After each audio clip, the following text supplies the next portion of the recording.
ni Chincam og mga kaubanan day inahan na maligyag syabo aron di kuno matakalan ang anak nga piniriso.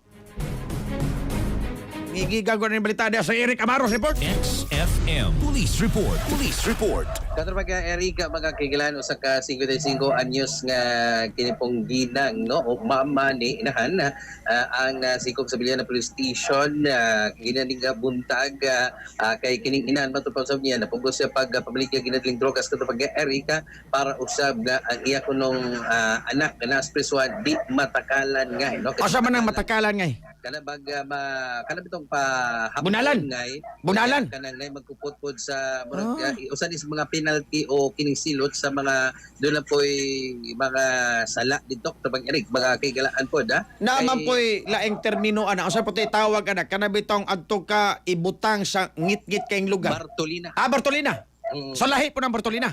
Mao na lahi po na katubang Eric okay. Ang kining maong inahan matubosab niya si Nanay Arlene no dahil isusibong hinabi po sa XFM Cebu 88.3 matubosab niya nga ang estado gud niya sa kinabuhi ro katubang Eric why tarong panginabuhi ning mister on call lang pintor niya siya pod why panginabuhian o niya doon na siya anak na preso sa Cebu City Jail nga niya ang kuan ba to sa kitong baga sumoni ang nakalisod kay lisod kay kaon dito ngay niya matod pa sab niya nga ang iyang anak mangutang lang dito sud niya sa may na preso as bata na labigit sa kinadling drogas na mga Eric mga kaigalan po no so mo to nga matod po sab niya bisan pa man gibadlong siya sang bana gibadlong siya sa mga anak ngay napugos na lang gid siya kay para na siya mahatag nga kwarta kay matag semana mga kwarta niya iyang anak nga tuwas pesuhan para di siya matakalan kay kung mabayaran ang utang nito ngay way takal pero di kabayan sa utang takal man kuno katubang Eric magkigilan naluoy siya kay sinday sa picture pod nga mayulit kayo ang lubot kana bang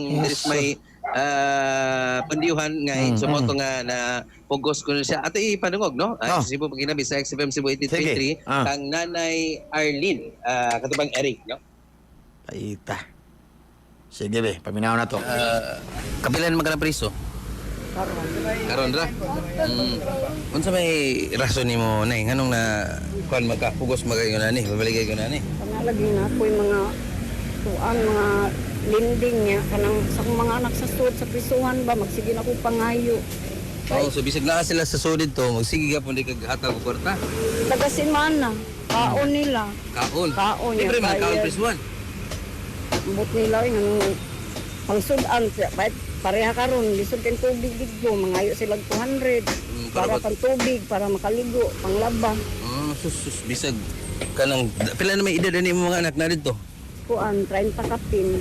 Katong usa, 29. So di din na tinuod nga libre tanan dito na, libre kaon, libre tanan, libre ligo. May ra kaayo. May ra kaayo. Dili kayo niya. Basta gingon nimo ganina, pag nasligutan ko dito. Mangutang lagi kay parang makapalit sila, mangutang sila kwarta para ipalit sa nila sudan, patis ug suka. Maura na yan. Nga, ikaw magbayad sila mga utang dito. 200 taga sa semana para dili tubo ra gyud na, tubo. Tubo ra kay nangutang siya og 500 nya. Ang tubo lagi 200 lagi na ako ipada. Kanya, pwede rin nagkuhan dahil yun, igawas na ako ng bayaran, hindi pwede. So may sit up Dili man mo takal man gyud ang mayor nila. So takalan sila dito ka ng takal, bunalan. Paubon ang takal kay 20-30 gud ka. 20-30. May impas ang utang na, dili. Wala, dili. So bunog pa sila nya, call ba sila? Kay yung lagom kay lang lubot. Sumana nga ikaw isipinahan, maluoy juga sa mga anak. Okay, sakit man kuno kay takal niya, labi kita ko nga gipicturan lagom kay yang lubot niya napagi sakit siya. So imong anak unsa may sakit? Baga. Murag dugay na siya to, pila ni ka to eh. Mag-uhay pa na, ay murag wala pa tuig na siya. So man nga ikaw napugos sila sa gigag paninda ni.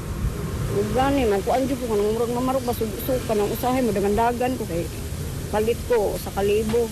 Ang ako 900, kana ko 100. Jesus. Pero akong anak supa kid anak sige ginagbadlong na ako na. Badlong ka sa mga anak nga nakin na diri Wa sa ka pa gawas. to. Badlongon jud ko sa akong mga So ikaray inahan nga badlongon. Badlong sa kasi mong bana. Asan ang banam suko kana ang bana mo gamit Natural. labi na trabahoon pero di din na siya badlongon jud sa kuana para ganiha yaw-yaw.